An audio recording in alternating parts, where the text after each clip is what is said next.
Polisi membongkar modus penipuan info kiriman paket lewat pesan singkat yang menyertakan link aplikasi. Menurut aplikasi tersebut, pelaku menguras rekening korban setelah meretas dan menguasai ponsel dan seluruh data di dalamnya. Korban sebanyak 493 orang dengan kerugian mencapai 12 miliar rupiah. Bagaimana mekanisme penipuan dengan modus ini dan apa yang perlu diwaspadai? Kita akan sapa Pratama Persada, pakar keamanan siber. Selamat malam, Pak Pratama. Selamat malam, Mbak. Ini modusnya seperti apa? Kita sebetulnya sempat mendengar ini beberapa bulan yang lalu, tapi kenapa korbannya tetap semasif ini? Ya, Mbak, saya pikir ini ada beberapa sebab ya gitu. Yang pertama adalah karena masyarakat tidak begitu mengerti tentang literasi digital kalau handphonenya itu atau device-nya itu gampang terinfeksi malware begitu. Kemudian juga masyarakat kita ini terlalu percaya sama orang begitu, sehingga kan sekarang ini banyak orang belanja online ya gitu, sehingga biasanya kurir gitu motoin barangnya kemudian ngasih tahu kita, Pak, Bu, barangnya sudah sampai ya gitu. Nah, ini kebetulan yang dikirim itu bukan gambar tapi adalah aplikasi ekstensinya APK gitu. Masalahnya tidak semua orang ngerti masalah IT kan, nggak ngerti masalah teknologi begitu. Sehingga ketika ada orang mengaku kurir gitu, seolah-olah dia kurir ngirim gambar, ini udah nyampe ya gitu. Begitu diklik ternyata install aplikasi. Nah, celakanya sebenarnya ketika ngeklik link itu akan diminta permission gitu. Apakah boleh ngakses SMS, apakah boleh ngakses data, apakah boleh ngakses phone book, apa boleh. Nah, masyarakat kita suka nggak peduli, tekan yes, yes, yes, yes, Oke. set gitu semuanya. Ini Ya, saya izin potong.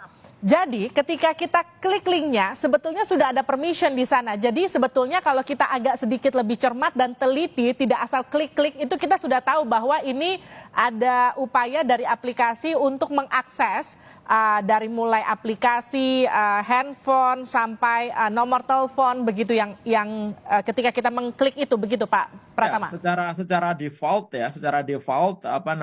sistem di dalam handphone kita ini sebenarnya sudah punya level security sendiri gitu. Dia akan bertanya kepada si pemiliknya, ini boleh nggak ngakses ini, boleh nggak ngakses ini gitu. Kan aneh tuh, ada gambar minta akses ke phone book, minta akses ke data dan lain-lain begitu. Tapi karena kita suka nggak peduli karena pengen lihat gambarnya, tekan yes yes saja. Nah, begitu semuanya sudah oke, tiba-tiba aplikasi terinstall, apa yang terjadi? Aplikasi ini adalah malware, namanya tipenya adalah RAT gitu, remote access tool gitu. Jadi dia bisa menginfeksi handphone kita dan bisa digunakan untuk mengambil alih handphone kita. Jadi handphone kita ini dikendalikan dari jarak jauh si pengirim malware-nya ini. Kemudian juga malware ini bisa melakukan sniffing terhadap apapun yang kita ketikkan di dalam handphone kita. Jadi kayak keylogger gitu, kita ngetik PIN dia bisa baca, ngetik password dia bisa baca gitu. Sehingga ketika dia mengakses handphone kita, kemudian membutuhkan PIN, membutuhkan password untuk transaksi, dia udah tahu itu. Sehingga dia bisa melakukan dari jarak jauh tanpa kita sadari gitu. Jadi handphone kita jalan sendiri gitu, Mbak. Pak Pratama, kalau kita mengakses mobile banking sebelum kita mengakses aplikasi peretasan tersebut, apakah kemudian juga tetap terbaca ataukah memang baru terbaca setelah aplikasi tersebut menjebak kita dan kita mengakses PIN? Baru terbaca setelah ada aplikasi malware ini masuk ke dalam kita, Mbak. Sebelumnya nggak terbaca, karena kan PIN itu tidak tercatat di handphone sebenarnya. Jadi kalau kita memasukkan PIN, memasukkan password, itu harusnya tidak tercatat di handphone. Yang jadi masalah ketika malware itu sudah terinstall ke handphone kita ketik password atau ketik PIN, itu direcord sama malware ini. Sehingga dia bisa tahu dengan tepat si user ini lagi menggunakan mobile banking apa, ya, BCA, Mandiri dan lain-lain, semuanya bisa gitu. Nah, itu yang akhirnya menjadi data bagi si pengirim malware ini untuk melakukan transaksi menggunakan handphonenya si user. Karena kan nggak mungkin. Karena gini, sebenarnya internet banking itu mobile banking itu punya security. Dia nggak bisa digunakan di handphone lain karena autentikasinya ada menggunakan SIM card, dia menggunakan identifikasi dari handphonenya gitu.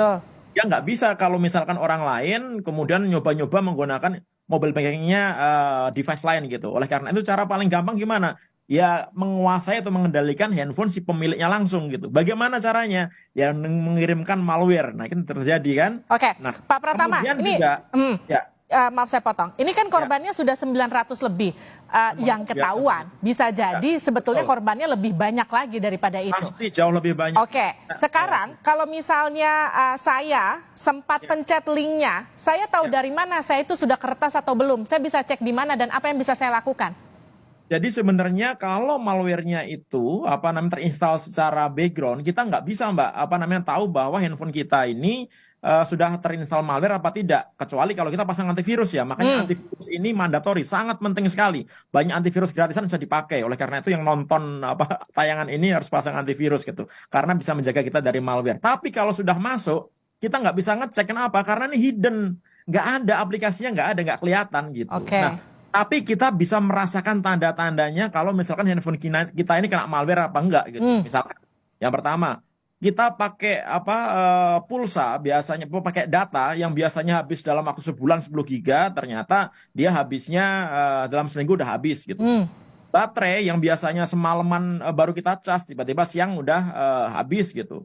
Atau tiba-tiba handphone kita taruh dalam keadaan idle, kita pegang kok hangat nih gitu. Berarti ada yang kerja di belakang layar nih gitu. Nah, itu ada tanda-tanda ada malware yang bekerja di handphone kita gitu. Atau misalnya kita dapat SMS dengan karakter-karakter yang aneh gitu. Atau misalkan tiba-tiba handphone kita terstart gitu. Nah, itu ada masalah di handphone kita, sehingga harus kita benerin dulu handphone kita ini gitu, supaya kita yakin bahwa handphone kita ini benar-benar clean. Oke, Pak, kita cukup hard reset ataukah misalnya katakanlah gini, penyelamatan pertama ketika kita curiga setelah pencet aplikasi, apakah kita terjebak atau enggak, apakah kita bisa langsung uninstall mobile bankingnya terus kita selamat atau gimana?